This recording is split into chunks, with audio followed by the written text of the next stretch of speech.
बिस्मिल्लाहिर्रहमानिर्रहीम। मैं हूं उमर हयात ख़ान और आप देख रहे हैं मेरा ऑफिशियल यूट्यूब चैनल। और आज के वीलॉग में कुछ इम्पॉर्टेंट इश्यूज़ पर बात करेंगे। तहरीक लब्बैक के हवाले से बात करेंगे और ख़ास तौर पे तहरीक लब्बैक जो है वो अब बैक फुट पे चली गई है। हमने देखा था कि गुज़िश्ता से पेवस्ता जो जुमा था उस पर जियो न्यूज़ के ख़िलाफ़ तहरीक लब्बैक ने भरपूर एहतजाज किया था और पूरे मुल्क में तहरीक लब्बैक के कारकुनान जो है वो निकले थे। लेकिन अब हमें एक मरतबा फिर बैक फुट पे होते हुए नज़र आ रहे हैं। जियो टेलीविज़न जो है उसको पैमरा ने 1 करोड़ रुपए जुर्माना किया और फिर उसके बाद उसकी नशरियात बहाल कर दी। लेकिन इस वक्त अगर देखा जाए उसके बाद हमें तहरीक लब्बैक की जानिब से कोई उस पर पेशरफ नज़र नहीं आई, कोई एहतजाज नज़र नहीं आया। और ये सारा मामला जो है वो इस वक्त किस तनाजुर में जा रहा है, इस पर आज के वीलॉग में बात करेंगे। और फिर इसके साथ साथ ज़ाहिर है कि तहरीक लब्बैक पाकिस्तान के इस वक्त जो कायदीन हैं वो मंज़र आम पर नहीं हैं। हाफ़िज़ साद रिज़वी हैं, हाफ़िज़ अनस रिज़वी हैं, वो मंज़र आम पर नहीं हैं। कई रहनुमा जो है वो या तो जेलों में क़ैद हैं, या फिर वो रूपोश हैं, या फिर नज़रबंद हैं कहीं, या फिर वो किसी की तहवील में हैं। लेकिन इस वक्त जो सिचुएशन है वो हमें ये बता रही है कि तहरीक लब्बैक पाकिस्तान के लिए जो ज़मीन है वो मज़ीद जो है वो तंग की जा रही है। और इस ज़िम्न में अगर देखा जाए तो तहरीक लब्बैक पाकिस्तान ने जो एहतजाज किया, एक कम बैक किया था, वो अब दोबारा हमें तहरीक लब्बैक का जो कम बैक है वो हमें मादूम होता हुआ नज़र आ रहा है। और ख़ास तौर पे अगर देखा जाए तो अक्टूबर से लेकर आज तक, यानी अक्टूबर 2025 से लेकर आज अगर देखा जाए तो 17 जुलाई है, और आज तक की डेट तक हम देख रहे हैं कि इस वक्त तहरीक लब्बैक पाकिस्तान के जो रहनुमा और कायदीन हैं वो मंजर आम पर नहीं हैं। इसके साथ साथ तहरीक लब्बैक के जो कारकुनान हैं वो इस वक्त जेलों में क़ैद हैं। और तहरीक लब्बैक पाकिस्तान के हवाले से कुछ अहम डेवलपमेंट्स जो हैं वो होनी थी लेकिन वो नहीं हो सकी हैं। मुफ्ती मुनीब रहमान साहब जो तहरीक लब्बैक पाकिस्तान को एक सेफ़ पैसेज देना चाह रहे थे, और उन्होंने वज़ीर दाखिला मोहसिन नकवी के साथ एक मुलाकात की, और उस मुलाकात के बाद तहरीक लब्बैक पाकिस्तान के हवाले से वज़ीर दाखिला ने वज़ीर मुमलिकत दाखिला की सरबराही में एक कमेटी बनाई थी, और उस कमेटी का अब तक इजलास नहीं हो सका है। और कुछ हर्डल्स हैं। जब इस हवाले से हमने हुकूमती लोगों से पूछा है तो हुकूमती लोग ये कहते हैं कि इस वक्त हुकूमत जो है वो किसी भी ऐसे एडवेंचर के हक़ में नहीं है, लिहाजा इस वक्त जैसा है ऐसे ही जो है वो चलना चाहिए। लेकिन जो तहरीक लब्बैक के कारकुनान हैं और उनके ख़ानदान के लोग हैं वो परेशान हैं। और क्योंकि जो कारकुनान जेलों में हैं उनके हवाले से ये कहा जा रहा है कि उन पर जो है वो ज़ाहिर है कि उन पर इंसदाद दहशतगर्दी की दफ़ात हैं, उनका बआसानी बाहर निकलना जो है वो मुश्किल नज़र आता है।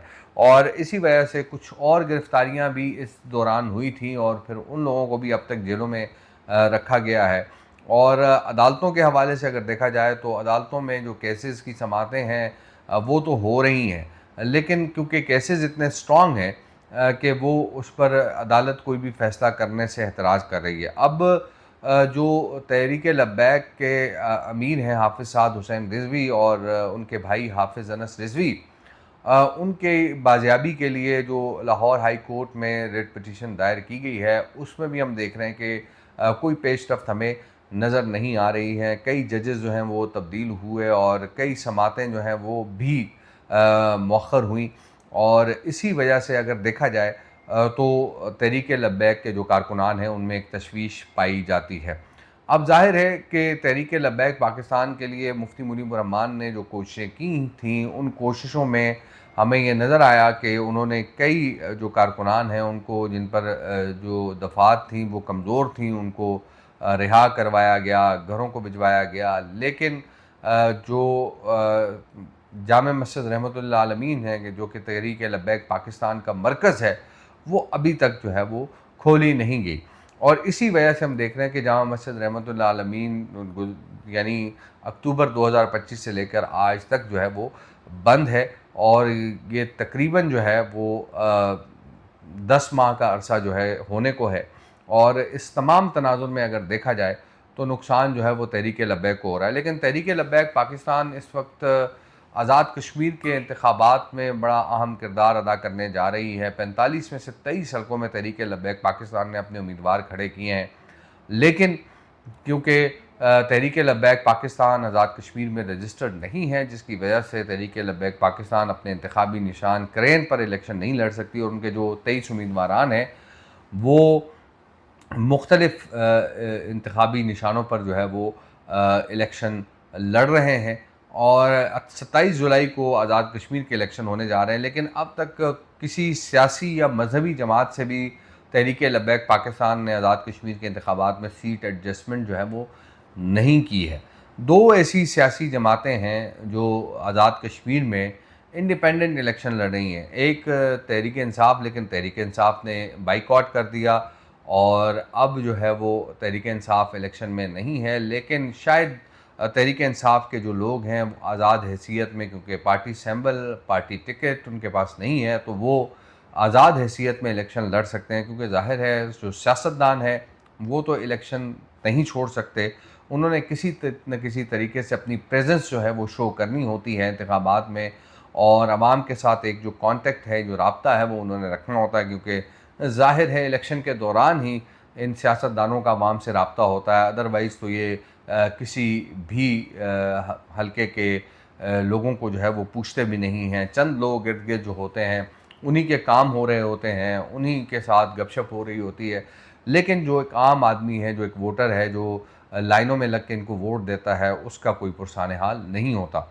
अब ज़ाहिर है कि तहरीक लब्बैक पाकिस्तान जो है उसके लिए स्पेस इस वजह से भी बन जाती है कि तहरीक इंसाफ जो है वो इलेक्शन का बाइकआउट कर चुकी है। और इस वक्त आज़ाद कश्मीर में नून लीग है, पीपल्स पार्टी है, मुस्लिम कॉन्फ्रेंस है, और इसके साथ साथ जम्मू कश्मीर पीपल्स पार्टी है। कुछ ऐसे लोग भी हैं जो आज़ाद हैसियत में इलेक्शन लड़ रहे हैं। तो शायद तहरीक लब्बैक पाकिस्तान को कुछ जो है वो इसमें स्पेस मिल जाए। लेकिन इस तनाजुर में अगर देखा जाए तो दावे ये किए जा रहे हैं कि तहरीक लब्बैक पाकिस्तान के जो लोग हैं उनकी पोजीशन मुस्तहकम नज़र आ रही है। और लेकिन अब ये तो 27 जुलाई का दिन ही शाम को पता लगेगा कि कौन कहाँ से जीत रहा है या कौन हार रहा है, किस जमात की सीटें जो हैं वो ज़्यादा निकल आती हैं। ये तो 27 जुलाई की शाम को पता चलेगा जब पोलिंग के अख्ताम होगा और रिज़ल्ट्स आना शुरू होंगे। लेकिन तहरीक लब्बैक पाकिस्तान, ज़ाहिर है उनके जो कारकुनान हैं, उनके जो रहनुमा हैं जो इस वक्त बाहर हैं, उनमें एक तशवीश मौजूद है। और अब जो हम देख रहे हैं कि तहरीक लब्बैक पाकिस्तान ने जियो न्यूज़ पर जो एक डॉक्यूमेंट्री नशर की गई थी उसके ख़िलाफ़ एहतजाज किया था, और उस एहतजाज के हवाले से एक ख़बर ये भी आ रही थी कि वो एहतजाज तहरीक लब्बैक की कॉल नहीं थी, बल्कि तहरीक लब्बैक के साथ मिल के जो अहले सुन्नत की जमातें हैं उन्होंने इस एहतजाज को कंडक्ट किया था। और इस ज़मन में उन्होंने बाकायदा तौर पे हुकूमत को यकीन दहानी भी करवाई थी कि हम किसी किस्म का भी कोई एजिटेशन जो है वो इस एहतजाज में नहीं करेंगे।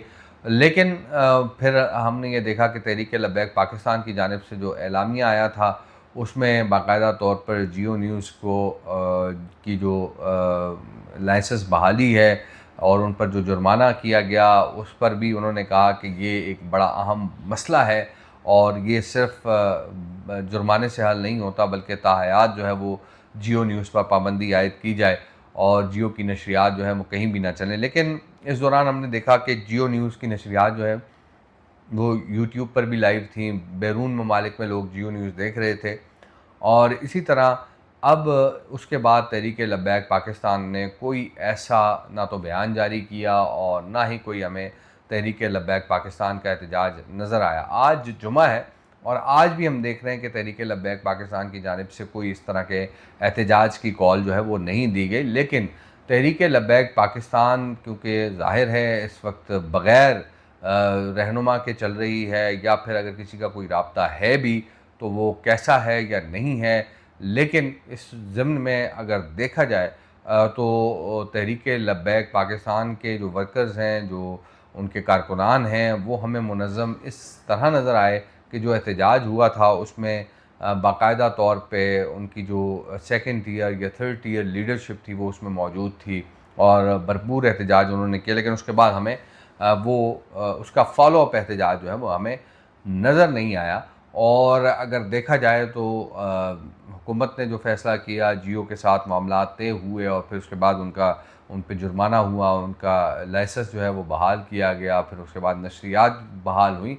तो इस सारे सिनारियों में ज़ाहिर है कि कुछ ऐसी चीज़ें हैं जो पॉइंट आउट की गई थी तहरीक-ए-लब्बैक पाकिस्तान समेत दीगर जो मज़हबी जमातें हैं उनकी जानिब से, तो उसको एड्रेस किया गया। जियो न्यूज़ ने बाकायदा तौर पर माफ़ी मांगी और फिर उसके बाद जंग अखबार, द न्यूज़ अखबार, उसमें भी उनकी जो माफ़ी है वो पब्लिश हुई और फिर उसके बाद ये तमाम मामलात हमें नज़र आए। लेकिन जो एक मोमेंटम बनाया गया था वो मोमेंटम हमें अब नज़र नहीं आ रहा, वो मोमेंटम जो है वो ख़त्म हो चुका है। अब देखते हैं आगे क्या होता है। नई वीडियो में बात करेंगे इस हवाले से कि तहरीक-ए-लब्बैक पाकिस्तान का मोमेंटम जो है वो कैसा बनता है आने वाले दिनों में, या आज़ाद कश्मीर के इंतखाबात में अगर तहरीक-ए-लब्बैक के आज़ाद कैंडिडेट्स या तहरीक-ए-लब्बैक के बैक कैंडिडेट्स जो है वो अगर कोई सीटें निकाल लेते हैं तो फिर शायद कुछ चीज़ें जो हैं वो सेटलमेंट की तरफ जाएँ। लेकिन इस वक्त भी हम देख रहे हैं कि पंजाब असम्बली में रिप्रेजेंटेशन तो मौजूद है, लेकिन वो भी इस अंदाज से आगे जो है वो ना तो बात कर रहे हैं ना काम कर रहे हैं। तो इन सारी चीज़ों को देखने और समझने की ज़रूरत है। क़यादत जब तक मंज़र-ए-आम पर नहीं आएगी और फ़ैसलों से अपने कारकुनों को आगाह नहीं करेगी तो ज़ाहिर है फिर चीज़ें जो हैं वो मामलात मुश्किल होते नज़र आ रहे हैं। अपना बहुत सारा ख़्याल रखिए, दुआओं में याद रखिए। नई वीडियो के साथ आपसे दोबारा मुलाकात होगी। अल्लाह ने के बाद।